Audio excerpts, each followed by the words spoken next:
After more than a year of working from home, companies are having to decide whether workers will return to the office. And for some, staying remote could impact their pay. Marissa Saenz explains. Life at Greg Arrington's job before the pandemic was what we defined as normal. Just like most people, 5 days out of a week, 9 to 5. But after working remotely for a year, he's now said goodbye to that way of living for good. This is probably one of the good things about the pandemic that led up to it. Arrington now bounces around the country while on the clock. Have they ever asked you where you are? All the time, all the time. But when the work life started to shift back to the office, he sought a new job, one that would allow him to work remotely. This company is based out in Texas. Which raises the question, do employers need to pay you the same if you don't return to the office?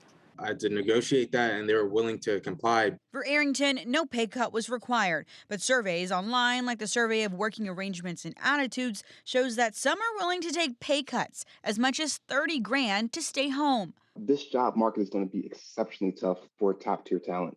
President of Cleveland Society for Human Resource Management, George Samples, says this is where things can get tricky. Pay cut at your peril. I think you will lose when it comes to the overall talent profile of your organization if you decide to go that route. According to Sample, a working hybrid option is what's most common amongst companies in Northeast Ohio. It's going to vary a lot when you talk about just at the organizational level. Major companies in our area, such as Progressive Insurance and Sherwin-Williams, have already said they'll have employees return to work. While it depends on the industry and the company, Sample says employers need to consider both the employee and the job. There are going to be some employees that just don't come back to the workplace.